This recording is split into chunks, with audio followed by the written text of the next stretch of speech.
যতই গরম থাক, রোদ থাক, বৃষ্টি থাক, যাই থাক, শপিং তো করতে যেতেই হবে। আবার পুজোর শপিং বলে কথা। তাই সকাল সকাল চলে এসেছি নিউ গড়িয়া স্টেশনে। তারপর ওখানে ওয়েট করছি, এখন মেট্রো ধরে যাব এখন নিউ মার্কেট। তো মেট্রো চলে আসতেই উঠে বসে পড়েছি 3 সগিতে। আর তারপর চলে এসেছি নিউ মার্কেট। নিউ মার্কেটে এসে হরেক রকমের চশমা, ঘড়ি তো দেখলামই, তার সঙ্গে নানান ধরনের টপ দেখলাম নানান প্রাইসের।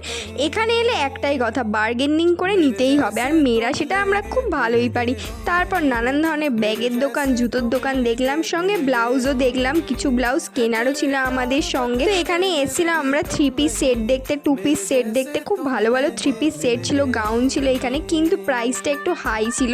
ওদের সাথে দরদাম করেও দেখছিলাম, পারা যাচ্ছিল না। তারপর একটু হার চুড়ির দোকানে গেলাম, একটু সুন্দর সুন্দর হার চুড়ি কেনার ছিল আমাদের। এখানে খুব সুন্দর সুন্দর কানের দুল পাওয়া যাচ্ছিল, দেখো খুব সুন্দর কানের দুল, আর রিজনেবল প্রাইসের মধ্যেই ছিল। আর এখানে খুব ভালো 3 পিস সেট ছিল। তো আজকের জন্য চলো টাটা।